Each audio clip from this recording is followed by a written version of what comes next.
state sovereignty.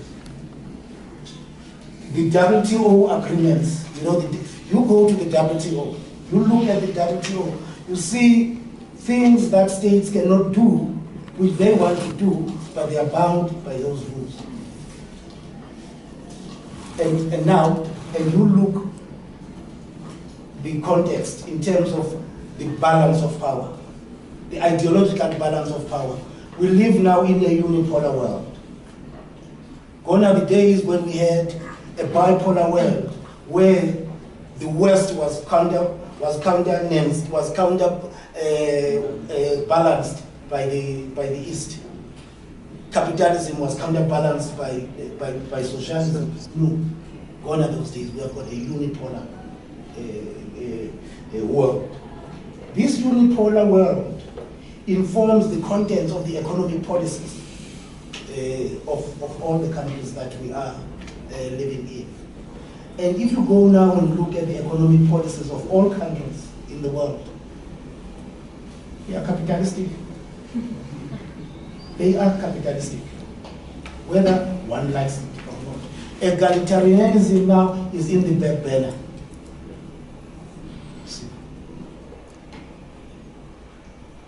You look at your energy policies here in your own country. This is just an academic analysis, it's not political, okay? If you look at your energy policies, you'll find out that Mexico, by the way, in 1917, we were the first country in the world. You know, people credit the Soviet Union with nationalization and all those things. But Mexico was the first one to have a constitution that nationalizes mineral rights, mineral resources. And we have been consistent in that in as far as oil is concerned. And we were being assisted by the fact that we were existing in a bipolar world. But now we're living in a unipolar world. Look at the contents of your reforms. They will reflect the predominant ideology of the world. Now, coming back to your question on South Africa, people are asking, you people, you are so rich. The largest mineral reserves in the world. What is the problem? Why don't you use those reserves in order to empower your people? We want to, but we can't. The case in point is, in 1998, we tried to change the mining law in South Africa. Gave mineral rights, because the mineral rights were owned by individuals, by private persons. So we then said, no, they must revert to the state. You know what happened? We were taken to the International Tribunal in The Hague. In The Hague, to go and answer what we are doing about our minerals. And we didn't have an option, we had to go and do, because we are signatories of the international protocols on trade and investment. So this is what is happening. And of course, the international protocols on trade and investment now are biased towards capital accumulation, profit accumulation, rather than egalitarianism. Whereas in the 1960s, during the period of decolonization, when most countries were going for self-determination, all the policies had the influence of egalitarianism. No more. So the balance of power, the political balance of power, and the economic balance of power is such that nowadays it makes it impossible for sovereign states to effect egalitarianism. So that's why in South Africa today, it's totally impossible for us that we can go and correct the injustices of the past, through the instrumentality of economic policies. It's going to be very difficult. So we have to do it in such a way that we don't rock the boat. That's my story.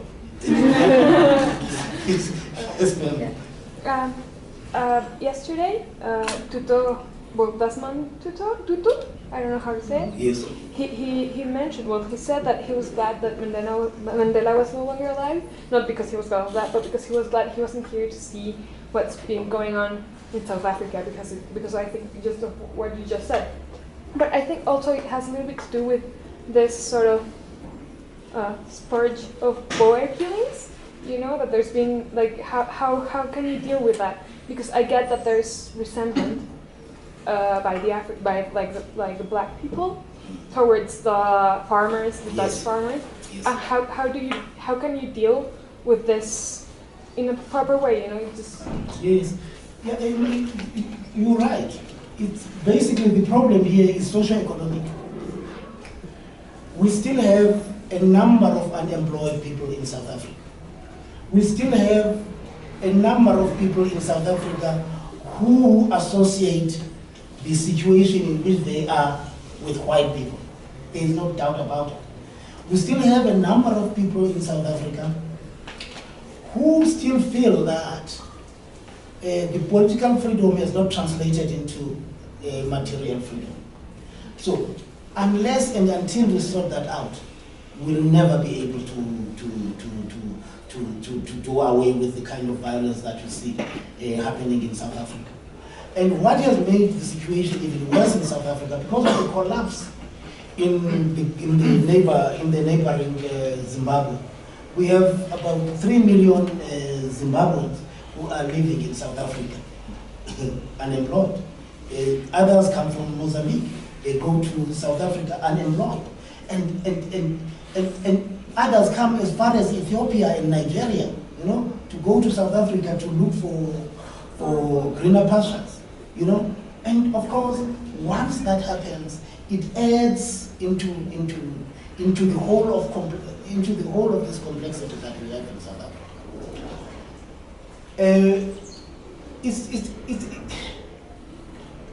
It's the impatience that arises out of frustration. You know, even myself, I thought that we will be able to overcome the negative effects of apartheid overnight. But once you go in there and you see the constraints that you have to deal with, because the constraints that you have to deal with are not only your constraints, they are not only within South Africa, they are also outside South Africa, as I've been telling you about this. And indeed, I think Desmond at times, because he is our conscience, has to be very harsh for us to pull up our socks and do something. I would say he has been on the street. He's always on the street, on the extreme, by the way. And we like it, it's good, because he becomes our conscience. He's the one who keeps on pointing these things out. But if you go and sit down with him privately, he will tell you that I understand. I can see that from here to there we have made progress, but here you could even have done better, which is fine. So we don't want to do what our neighbors in Zimbabwe did, because there were voices like these in Zimbabwe, where people were saying, no, you know, these white people are saying, they are supposed to, like right now, I'm sure in that documentary yesterday, you heard that average white South African earns 6 times more than a black South African. And that's true. And it's supposed to be like that. Why not? Because whites have better education than black South Africans. They got better education. So all what we have to do is to put resources into black education and ensure that blacks get better education so that they can compete with whites. It's not us who will end up enjoying the actual fruits of freedom. It's not us. It's it's generations that will come after us. You know, when we were in the struggle, we used to know. We never thought that we would see the day when South Africa is free, precisely because we knew that this is a long-term project. We thought that we would die And then out of our death, South Africa will be free and other people will enjoy it.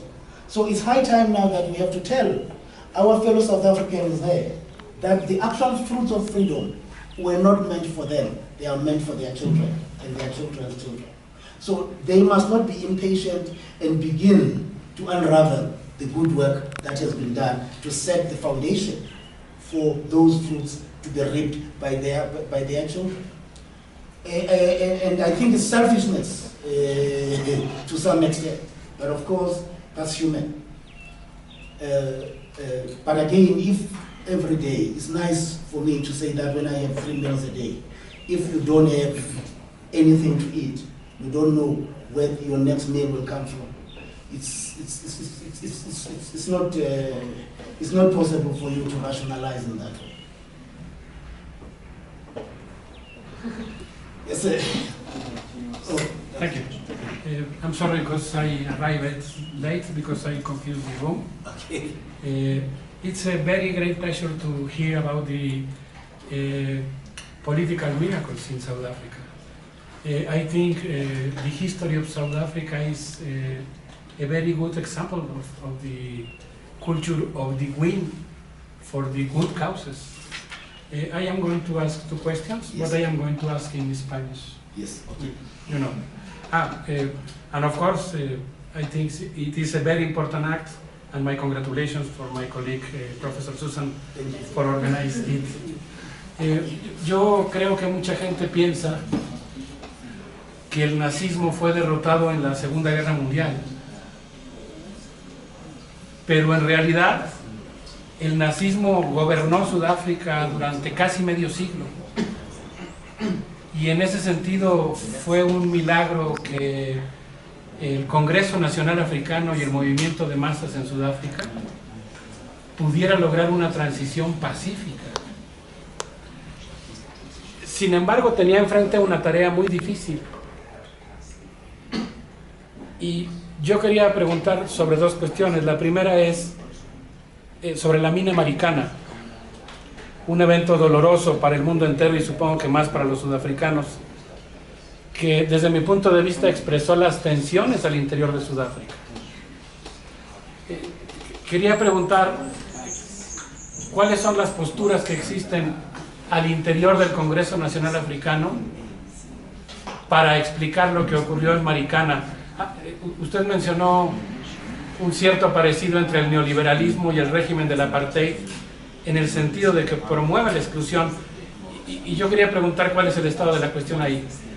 Mi segunda pregunta es en relación a un papel muy importante que está jugando Sudáfrica para promover una globalización alternativa a la promovida por el G8, mediante su participación en el grupo llamado BRICS, integrado por Brasil, Rusia, India, China y Sudáfrica. Quería preguntarle si nos puede comentar algo sobre este importante grupo. Thank you. Let me start with the last one, the participation of South Africa in BRICS. Historically, South Africa has been closer to Europe in trade, in terms of trade. And that is for historical reasons. South Africa has been colonized by 2 European countries. And as a result, the trade relations between South Africa and the outside world pivoted around those nations that have been historical partners with South Africa. But after the global economic meltdown, actually before the global economic meltdown, South Africa, after it became free, then decided to say, we need to diversify our trade partnerships.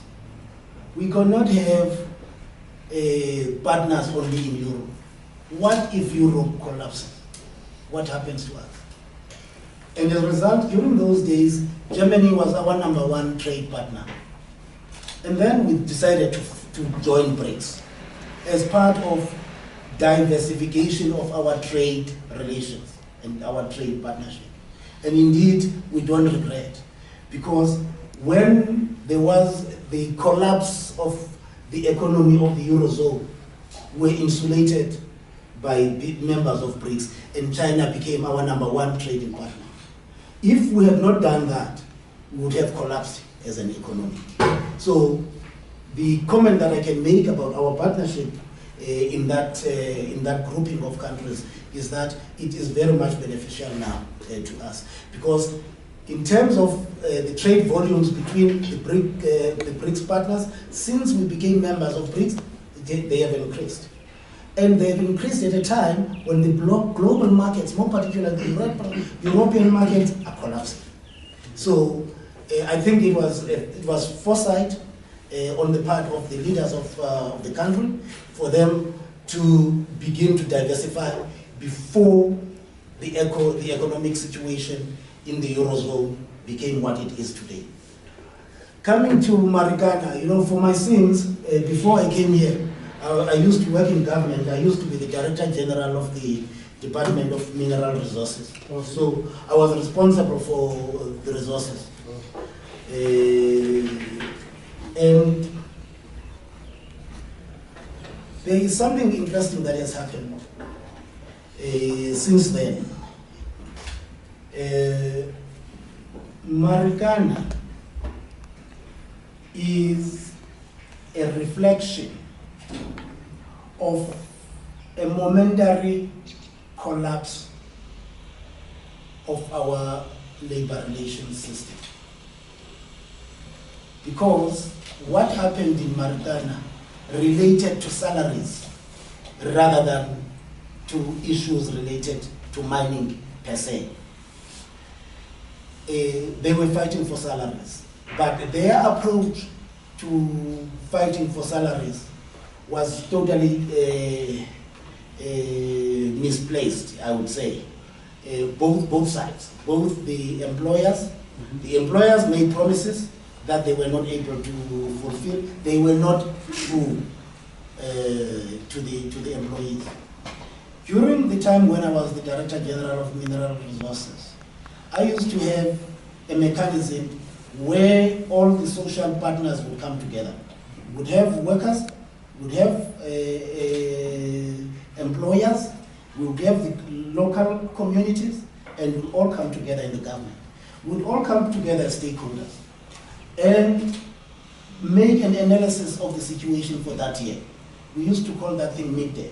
So we'd come together and say, the situation currently is such that it won't be possible for the gold mines to pay bonuses.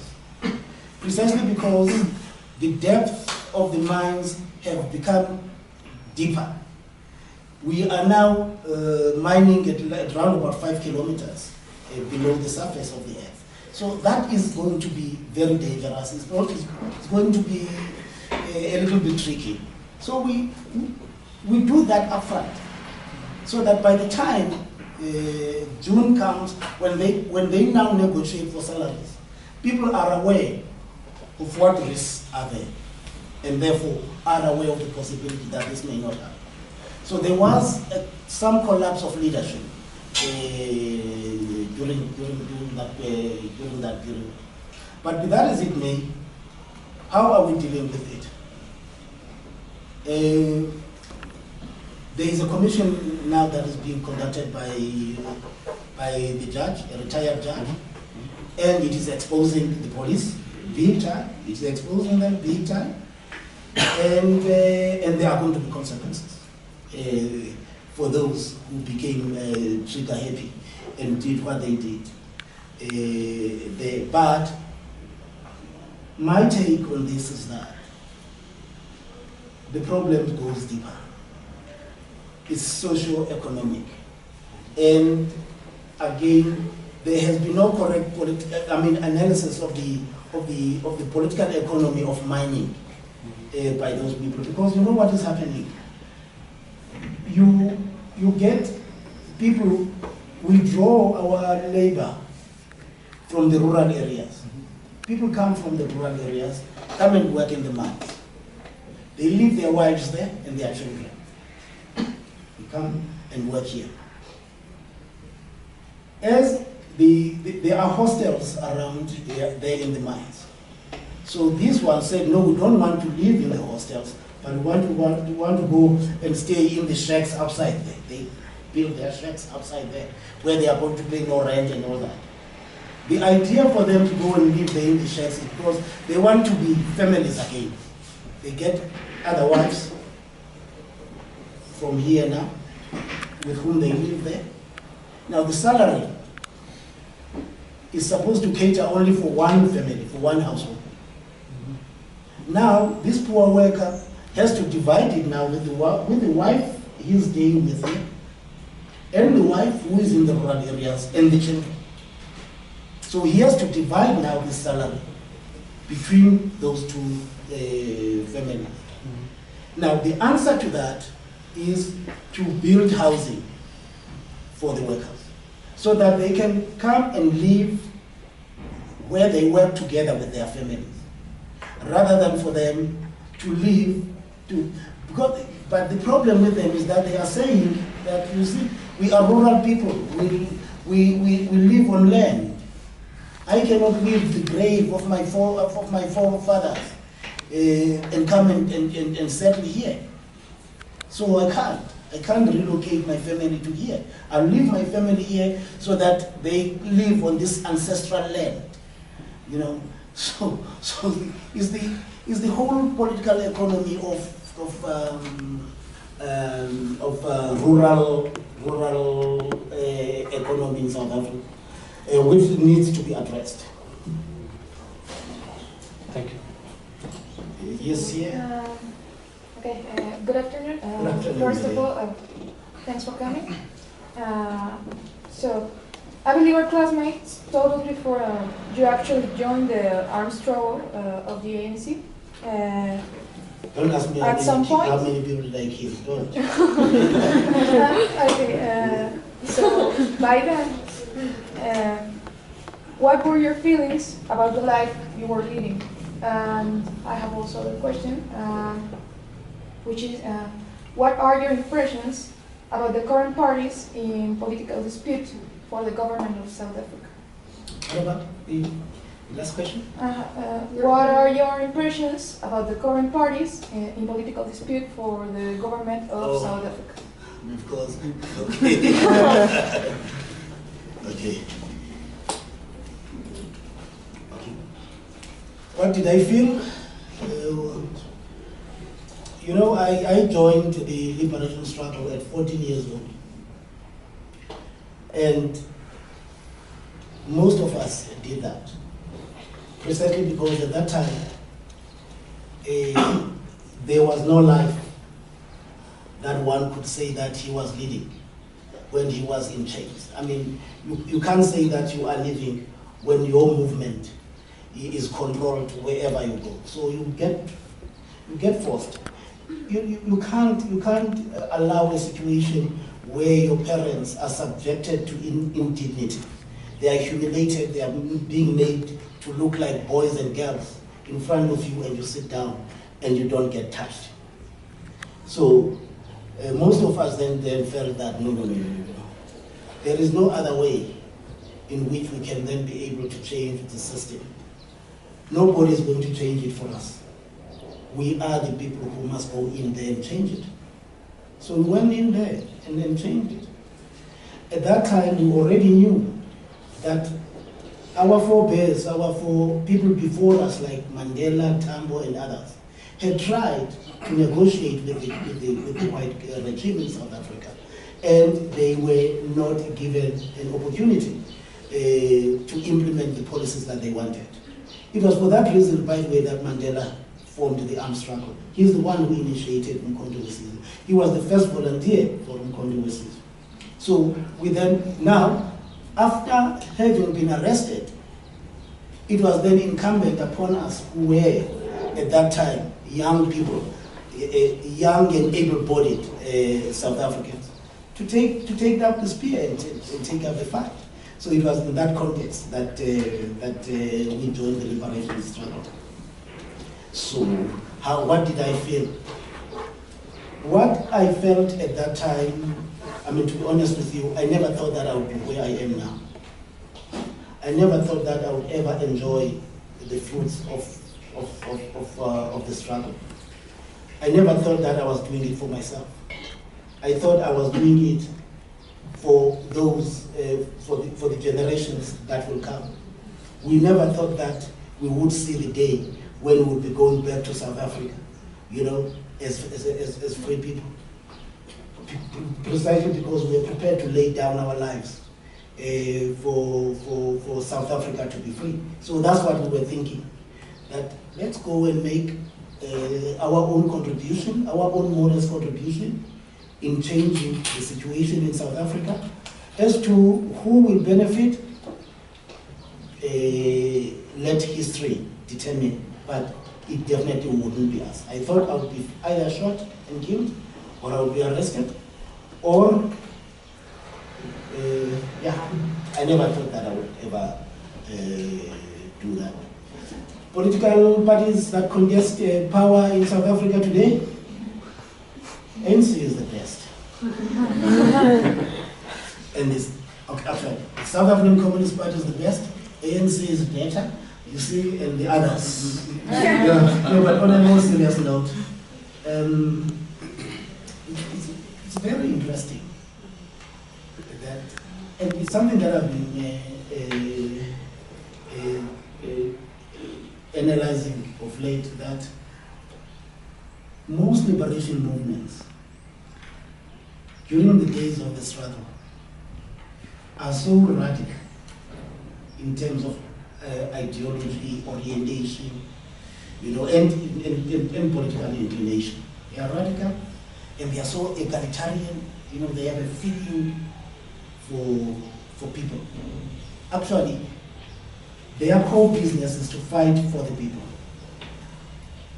But once they ascend the corridors of power, there is something that happens in their orientation. Reality begins to dawn. That the ideals that you held during your politics of resistance, you know, were not real. They existed only in your mind and in your dreams. The reality of power is the following. You have to negotiate. You have to negotiate. Power is negotiated every day. Every day you negotiate power every day. You can think that you have it, but to hold it, you have to continue negotiating.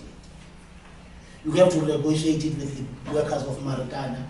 You have to negotiate it with the people who live in the shacks. You have to negotiate it with the conservative people who want to take us back to the days of apartheid. You have to keep on negotiating it.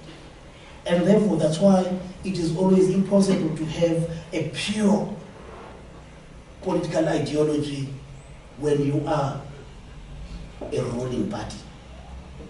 As a ruling party, you have to rise above partisanship at some stage, where you'll be beginning now to balance, because when you are there, you have to begin to balance the contradicting needs of society.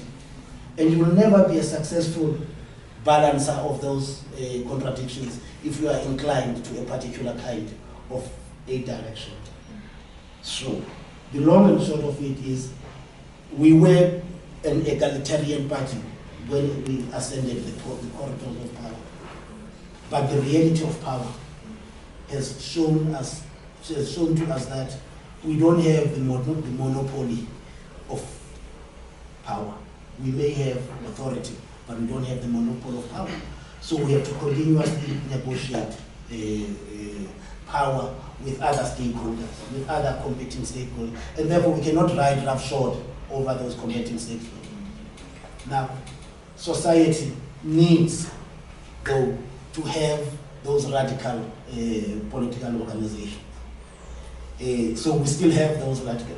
The ANC now, you can see that is no longer the left, what you call, although we still call ourselves the disciplined force of the left.